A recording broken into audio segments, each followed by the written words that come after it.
Welcome to Photo-Theology, the podcast where you learn how to see the Bible with new eyes. I'm your host, Pastor Ivor Myers, and I'll be sharing with you a very special method of how to more effectively study the Word of God. It's called photo-theology. If you enjoy the podcast, please consider supporting our ministry at patreon.com/Power of the Lamb. That's patreon.com/Power of the Lamb. All right, let's get to it. Episode 1, Photo-theology. So we have this story in the Bible of Elijah and Elisha. You can read about it in 2 Kings chapter 2. And in this story, Elijah is about to be taken off the scene. He's about to be caught up by a chariot of fire into the heavens. So he and Elijah are walking. They're at the Jordan, and Elijah says to Elisha, "Ask what I shall do for thee before I be taken away from thee." And Elisha said, "I pray thee, let a double portion of thy spirit be upon me." Elisha is asking for a double portion of Elijah's spirit. The disciples of Elijah are standing on the banks, and they're watching this event unfold when suddenly chariots of fire come down out of the heavens to catch Elijah up to the heavens. Elisha is left standing there, but he has now been blessed with a double portion of Elijah's spirit. The disciples of Elijah go on to follow Elisha. There's a transition of power from Elijah to Elisha at the Jordan. In 2 Kings chapter 2, that very same chapter, the first miracle that Elisha performs after he leaves the Jordan is that he heals water so that the people of this particular city can drink it. Photo-theology. What is it? It is a study of the Word of God through the use of pictures. So let me explain. When I was little, I used to play this game called concentration. And in this game, you had all the cards of the deck facing down. You would turn a card, and then you would turn another card trying to find a match. And as the game went on, you had to remember where you saw that picture before, where you saw that card before. It would help you to find the match. So it was a game of concentration, a game of memory. Well, Bible study is just like that. It is the comparison of the different pictures of the Bible. When you find a match, that's when you experience that moment of excitement, that moment of joy.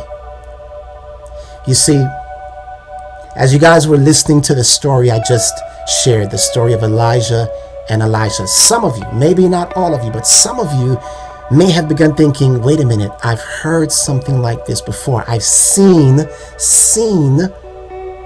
that picture before. So if you started to think about Jesus and John the Baptist, you have just experienced photo-theology. You see, just as there was a transition of power from Elijah to Elisha at the Jordan, so there was a transition of power from John the Baptist to Jesus at the Jordan. And just as Elijah was more powerful than Elisha, remember, John the Baptist himself said, "I must decrease that he may increase," speaking of Jesus.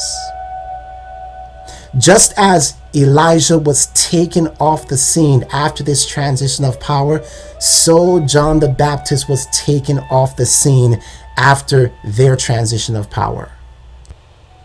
You'll remember that the disciples of Elijah went on to follow Elisha, just as the disciples of John the Baptist went on to follow Jesus. In fact, the Bible tells us that Jesus himself said of John the Baptist that he was Elijah. In Matthew 11, Jesus actually likened John the Baptist to Elijah. So here's a question. If John the Baptist was a type of Elijah, then who was Elisha? And you begin to see the picture come together. You see, Elisha would have been a type of Jesus Christ. Now I want you to think about this. The Bible is full of images that point us to the gospel. And in order for us to begin to see the picture, we have to learn how to read the Bible in pictures. You've heard the saying, a picture is worth 1,000 words. I want you to start approaching the Bible as God's picture book. When you read the Bible, I want you to see not just the words, but I want you to see the pictures. So imagine it like this. In your mind is a hall, and let's call that hall Memories Hall. And every time you read a story in the Bible, I want you to hang that picture in Memories Hall. Because what's going to happen is that as you're reading other parts of the scripture and as you're reading other stories, you're going to begin to see similarities between the story you're reading and the pictures that you have hanging on Memories Hall. And what will happen is you'll run down Memories Hall and say, wait a minute, I've seen that picture somewhere before. And before you know it, you have one of those aha moments where you see something in the scripture that you've never seen before. Bible study is the bringing together of the pictures of scripture to form a beautiful tapestry. After all, I want you to think about it. God is an artist. He's a creator. And that's how he put the Bible together. Train your eyes to begin to see the pictures of the scriptures. Let me talk to you just for a moment about attitude. In Luke 5 verse 3, the Bible says, speaking of Jesus, he entered into one of the ships, which was Simon's, and prayed him that he would thrust out a little from the land. And he sat down and taught the people out of the ship. Now when he had left speaking, he said unto Simon, launch out into the deep, and let down your nets for a draught. Simon answered, said unto him, Master, we've toiled all night and have taken nothing. Nevertheless, at thy word, I will let down the net. And when they had done this, they enclosed a great multitude of fishes, and their net brake. I want you to see that story. And I want you to understand that for many of us, we are afraid of launching out into the deep of the scriptures. We stay by the shores. We stay by what we have heard other people say, and we don't go out any further because of fear. Jesus himself says, launch out into the deep, because when you launch out into the deep and let down your nets, I'm going to bring you a multitude of fish. I'm going to bring you a find so huge, a find so amazing that it's going to break your nets. That's how Bible study ought to be. When you take your net every day, you cast it out into the deep and you say, Lord, open my eyes. Help me to see that which I have not seen before. And the promise is that your net will break. You will be excited about what you see in the Word of God. You'll be excited about what you find in the deep. So listen. The ocean is beautiful on the surface. It's magnificent when you see the sun just shining down and the light glimmering off of the waters. But as beautiful as it is on the surface, the true beauty of the ocean is beneath the surface. And the deeper you go is the more beautiful the ocean gets. That is much like how many of us approach the scriptures. We enjoy the surface. We stay on the surface, fearful, or maybe even thinking that we can't go into the deep. I'm not trained enough to understand the deep. I've never been in the deep before. And I'm not a scholar, or I don't have the kind of training that would allow me to catch anything in the deep. Well, that is a lie. Because with God on your side, with the master telling you, launch out into the deep, he's going to be there to help. Look, you see what Simon responded?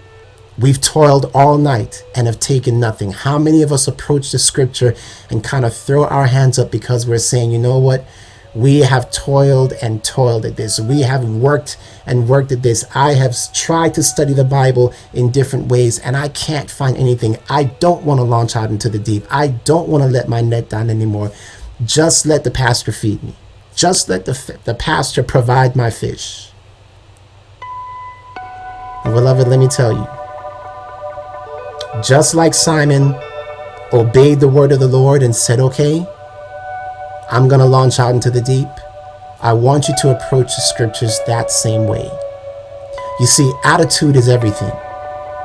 If you go out expecting that the master's word will be fulfilled, you're going to catch fish. Your net is going to break. I promise you. God promises you. Forget about my promises. Matthew 7:7, this is what Jesus says. Ask and it shall be given you. Seek and you shall find. Knock and it shall be opened unto you. For everyone that asketh receiveth, and he that seeketh findeth, and to him that knocketh it shall be opened. Listen, I want you to imagine the scripture in that very way. When you approach the text, when you approach the story, ask and it shall be given you. Seek, look deeper beyond the surface of the text and you shall find. Knock on that text from various angles. Keep knocking, and God says it'll be open. Why? Because everyone that asks will receive, he that seeks will find, and he that knocks, it will be open.